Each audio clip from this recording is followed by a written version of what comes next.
Halo semuanya, perkenalkan nama saya Emma Dona Octavia, mahasiswa dari Universitas Tulungagung, Fakultas Ilmu Sosial dan Ilmu Politik, Prodi Administrasi Publik. Saya perwakilan dari kelompok 5. Kali ini kami akan melakukan wawancara mengenai persepsi masyarakat terhadap adanya korupsi. Dengan rekan saya, perkenalkan nama saya Argita Junifa Putri dan saya Afikah Rafidah Laili. Pada kesempatan kali ini, kami akan menanyakan seputar korupsi, bagaimana pendapat masyarakat mengenai korupsi, dampak yang dirasakan masyarakat, dan juga solusinya.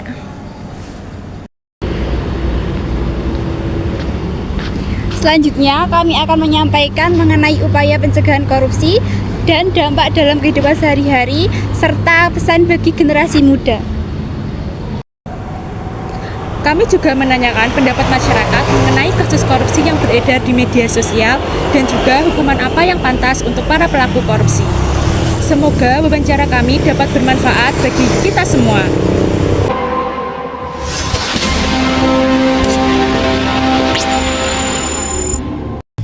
Baik, di sini kami sudah berada di kawasan Waduk Wonorejo. Di sini kami akan melakukan wawancara mengenai pendapat masyarakat dan juga pengunjung yang ada di Waduk Wonorejo. Baik, mari kita mencari narasumber pertama dan kedua untuk kita wawancarai. Baik Kak, sebelumnya kita perkenalan dulu ya. Ini atas nama kakak siapa? Ogda. Kakaknya? Dimas. Oke. Menurut kakak nih, di Indonesia ini kan sudah banyak banget ya kasus korupsi. Nah, menurut pendapat kakaknya sendiri, apa yang ingin kakak sampaikan tentang maraknya kasus korupsi saat ini? Menurut saya korupsi saat ini di Indonesia itu sangat memprihatinkan karena banyak diragukan dalam hal fasilitas, pembangunan jalan, dan merugikan masyarakat juga karena terhambatnya fasilitas tersebut. Kalau untuk kakaknya? Mungkin sama, cuma mungkin ini ya untuk dampaknya mungkin yang paling merasakan di seluruh lapisan masyarakatnya mungkin itu aja. Kalau untuk dampaknya Kak gimana ini kira-kira? Untuk dampaknya ekonomi jadi terganggu, sulit tumbuh, pembangunan jalan terhambat, itu kan juga sangat merugikan masyarakat. Kakaknya?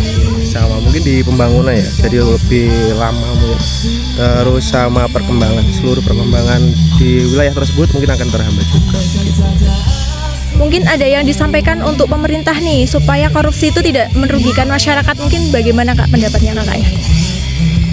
Untuk kedepannya bisa lebih dipertegas lagi untuk aturan hukum bagi koruptor. Kalau bisa ya dimiskinkan saja hukumannya. Kakaknya? Dan nanti mungkin gini ya, untuk monitor lebih mudahnya nanti lebih transparan. Mungkin semua akses keuangan dan lain sebagainya publik pun juga bisa mengakses dengan batasan-batasan tertentu. Mungkin itu aja. Terima kasih ya Kakak atas waktu dan pendapat yang Kakak sampaikan. Semoga bisa bermanfaat bagi kami semua. Ya. Baik, ini dengan kakak siapa ya? Perkenalkan saya Rosi. Baik Kak Rosi, menurut Kak Rosi nih, bagaimana tanggapan Kak Rosi tentang berita yang beredar tentang korupsi yang ditayangkan di televisi dan apa alasannya? Jujur saja saya merasa kecewa melihat tayangan korupsi terutama di media sosial karena nominal yang dikorupsi itu lumayan besar dan juga sangat berdampak kepada masyarakat. Rasanya campur aduk ya melihat tayangan di televisi seperti itu, marah, kecewa, sedih. Terutama untuk masyarakat juga saya rasa jadi kurang merasa percaya kepada para pejabat. Baik, nah kalau menurut Kak Rosi nih ya, kalau misal ada tindakan korupsi di lingkungan sekitar, apakah Kak Rosi berani melaporkannya? Sempet sih kepikiran buat ngelapor gitu, tapi saya sendiri juga merasa agak takut ya, soalnya kalau urusan sama pejabat itu agak berat dan juga kurang ada perlindungan ya saya rasa untuk para pelapor korupsi ini. Takutnya malah saya yang kena masalah gitu. Oh ya, baik. Saya harap nanti akan ada perlindungan gitu buat yang ngelaporin korupsi gitu. Jadi kita ngerasa nggak takut gitu kalau mau ngelapor. Nah, kalau hukuman yang diberikan untuk pelaku korupsi itu udah setimpal apa belum ya? Saya rasa itu belum ya. Apalagi nominalnya itu besar yang dikorupsi, dan hukuman yang diterima saya rasa juga sangat kecil ya. Apalagi kalau sudah mendapat hukuman itu hukumannya juga saya rasa nggak seberat para penjahat yang lain gitu. Kadang masih ada yang dapat fasilitas tuh. Waktu dapat hukuman kan rasanya juga kurang adil ya. Oh, baik, terima kasih Kakak atas waktu yang diberikan. Semoga pendapat dari Kakak dapat bermanfaat bagi wawancara kami. Saat ini kami sudah berada di kawasan Pinka Tulungagung.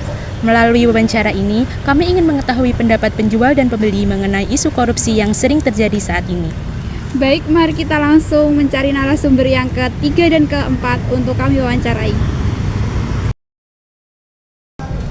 Baik, ini dengan Ibu siapa ya? Saya Selfie, Mbak. Oh, baik. Iya. Kita langsung saja ya, Bu. Iya. Menurut Ibu, bagaimana perasaan Ibu ketika mendengar kasus korupsi yang ditayangkan di televisi dan media sosial? Ya, menurut saya sih kecewa, Mbak ya. Iya. Soalnya kan ya sudah percaya dengan penjabat sebagai tempat inspirasi kita. Tapi ternyata di balik itu semua ada maunya juga. Kita sebagai masyarakat kan masih banyak kekurangan, kesejahteraan juga kurang kan? Iya. Nah, itu dari atasnya, dari para bapak penjabat, ternyata setelah ditelusuri semuanya kok seperti itu perbuatannya. Ya kecewa, akhirnya kita yang merasa tidak 100% untuk percaya pada para penjabat, gitu aja. Nah, kalau Ibu mengetahui tindakan korupsi di lingkungan sekitar Ibu, apakah Ibu berani melapor? Atas dasar hukum ya berani, yang penting ada bukti gitu aja. Iya. Nah, kalau hukuman yang diberikan untuk para pelaku korupsi itu menurut Ibu udah setimpal apa belum ya? Sepengetahuan saya itu sih belum ya, Mbak ya. Soalnya kenapa? Ya memang awal mulanya kena pasal berapa tahun lama, tapi ternyata setelah berjalannya waktu hukumannya sebentar. Nah itu terus untuk hasil uang korupsinya itu kan harusnya kembali ke masyarakat juga, seperti itu.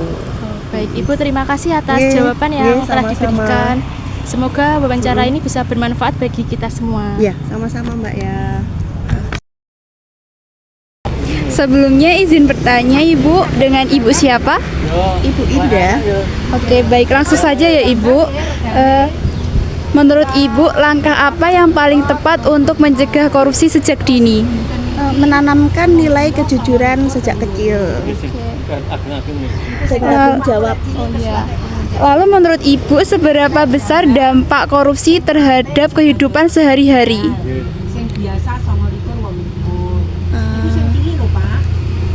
Merugikan masyarakat dan menghambat pembangunan. Lalu pesan apa terhadap generasi muda? Menanamkan kejujuran dan tanggung jawab sejak kecil. Oke, cukup. Terima kasih Ibu atas waktu yang telah diberikan, dan semoga apa yang Ibu sampaikan dapat bermanfaat bagi kami semua. Amin, amin. Baik, saat ini kami sedang berada di kawasan Alun-Alun Tulungagung. Melalui wawancara kali ini kami ingin mengetahui pendapat pengunjung Alun-Alun Tulungagung. Baik, mari kita langsung mencari narasumber kelima dan juga terakhir untuk kita wawancarai. Oke, sebelumnya izin bertanya Ibu, ini dengan Ibu siapa ya? Nama saya Ibu Fitrotin. Oke, langsung saja ya Ibu. Menurut Ibu, langkah apa yang paling tepat untuk mencegah korupsi sejak dini? Mencegah korupsi yaitu adalah menilai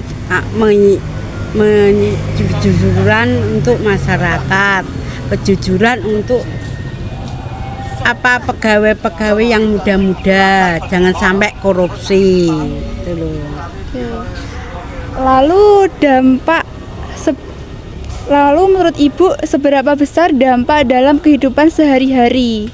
Kehidupan sehari-hari masyarakat biar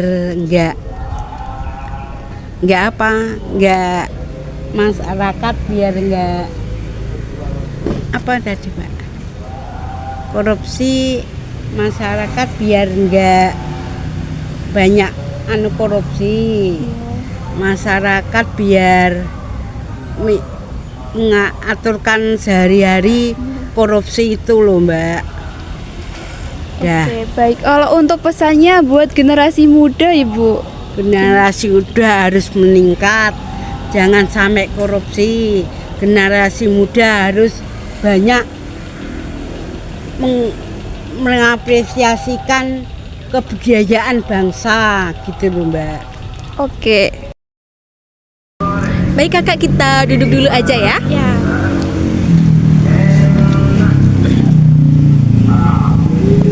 Baik, sebelumnya kita kenalan dulu ya kak. Ini dengan atas nama kakak siapa? Kenalin, namaku Aulia. Iya, kakak Aulia. Ini langsung aja ya kak. Nah, di Indonesia ini kan sudah marak sekali nih yang dinamakan kasus korupsi. Nah, menurut pendapat kakak sendiri, apa yang ingin kakak sampaikan terkait maraknya kasus korupsi saat ini? Korupsi di Indonesia ini masih sangat rawan sekali ya, dan pemerintah itu terkadang masih sangat abai dengan kasus korupsi ini. Dan menurut saya kasus korupsi ini tidak sepele. Jadi semua itu dimulai dari hal-hal kecil ya, seperti kita itu harus disiplin waktu, harus amanah dan jujur, itu sudah termasuk mencerminkan agar kita tidak bisa berkorupsi. Dan hal itu menurut saya sendiri, korupsi di Indonesia ini dikarenakan banyak pejabat-pejabat yang mementingkan kepentingan pribadi, sehingga mereka itu membuat sesuatu hal agar mendapatkan keuntungan untuk dirinya sendiri. Baik, dari pendapat kakak tersebut, mungkin dampak apa yang dirasakan masyarakat akibat isu korupsi ini kak? Untuk dampaknya sendiri adalah terkadang banyak sekali jalanan yang masih akses jalannya itu rusak, pembangunan juga belum merata. Nah, itu sebenarnya dari kasus korupsi. Karena apa? Dana yang seharusnya untuk hal-hal tersebut, untuk pembangunan, untuk akses jalan yang layak untuk masyarakat umum, lalu malah dipakai untuk biaya sendiri begitu. Baik, dari dampak tersebut kak, ini mungkin ada yang kakak ingin sampaikan kepada pemerintah supaya masyarakat itu tidak dirugikan lagi gitu kak, gimana? Kalau pendapat pada pemerintah itu mohon untuk ditambah undang-undangnya itu mengenai hukuman atau sanksi terhadap pelaku korupsi itu harus sejajar dengan semisal dia itu melakukan hal seperti ini, itu undang-undang harus ditambah kan. Kalau semisal orang itu harus mendapatkan balasan yang sesuai dengan apa yang ia lakukan begitu. Lalu untuk cara mengatasinya itu dimulai dari Gen Z seperti kita semua ini ya. Jadi Gen Z ini kita harus memulai membiasakan diri dari hal-hal kecil. Karena apa? Dari hal kecil tersebut kita itu dapat bisa berkembang. Jadi dari mulai step awal menuju ke step-step berikutnya, kita ini nanti dapat menjadi generasi yang baik. Jadi dimulai dari hal kecil seperti tidak mencontek pada saat ujian, tidak sering menjoki, karena kalau terlalu sering menjoki itu namanya juga tetap aja korupsi. Soalnya kita ini diberi akal pikiran untuk berpikir, tetapi ketika kita mampu kita malah nggak berpikir, nah itu tetap aja kita itu nggak memanfaatkan apa yang sudah Tuhan berikan kepada kita. Selanjutnya kita itu juga harus disiplin waktu. Kalau semisal ada sesuatu hal yang membuat kita nggak bisa datang tepat waktu ya, itu nanti kita harus izin kepada yang mengadakan sebuah event atau bagaimana gitu.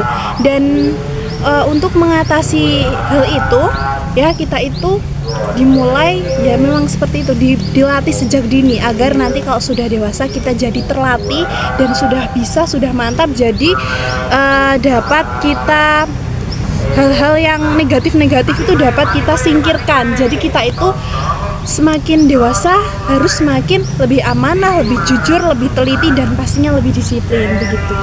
Baik, terima kasih ya kakak atas waktu dan pendapat yang kakak sampaikan. Semoga apa yang kakak sampaikan bisa bermanfaat bagi kami semua. Oke, terima kasih. Berdasarkan hasil wawancara yang telah kami lakukan, dapat disimpulkan bahwa praktik korupsi di Indonesia masih menjadi permasalahan serius yang sangat merugikan masyarakat. Korupsi menyebabkan pembangunan tidak berjalan secara optimal serta menurunkan kualitas pelayanan publik. Hal ini bertentangan dengan nilai-nilai Pancasila, khususnya sila kedua, kemanusiaan yang adil dan beradab, dan juga sila kelima, keadilan sosial bagi seluruh rakyat Indonesia. karena korupsi menciptakan ketidakadilan dan mengabaikan kepentingan rakyat. Selain itu, pencegahan korupsi harus dimulai sejak dini melalui penanaman nilai kejujuran, tanggung jawab, dan keteladanan. Korupsi berdampak besar pada kehidupan masyarakat karena menghambat pembangunan dan keperlambatan ketidakadilan sosial. Hal ini bertentangan dengan nilai-nilai Pancasila, terutama sila pertama dan sila kelima, yang menekankan moral, etika, dan keadilan sosial. Oleh karena itu, generasi muda diharapkan mampu mengamalkan nilai Pancasila dalam kehidupan sehari-hari agar tercipta bangsa yang berintegritas dan berkeadilan. Tidak hanya itu, maraknya kasus korupsi menimbulkan rasa kecewa dan menurunkan kepercayaan masyarakat terhadap pejabat. Banyak masyarakat sebenarnya ingin melaporkan tindakan korupsi, tetapi masih merasa takut karena kurangnya perlindungan hukum. Selain itu, hukuman bagi para pelaku korupsi dinilai belum mencerminkan keadilan. Kondisi ini tidak sesuai dengan nilai Pancasila, terutama keadilan, kemanusiaan, dan keberanian bersikap jujur. Oleh karena itu, pengalaman nilai Pancasila sangat penting agar hukum ditegakkan secara adil dan masyarakat berani berperan aktif dalam melawan korupsi. Pancasila mengajarkan bahwa kekuasaan adalah amanah yang harus dijalankan dengan jujur, bukan digunakan sebagai sarana untuk melakukan korupsi. Demikian hasil wawancara beserta kesimpulan yang dapat kami sampaikan. Semoga bisa bermanfaat bagi kita semua. Saya Afikah Rafidah Laili. Saya Ardita Jurifa Putri. Dan saya Emadona Octavia. Sekian dan terima kasih.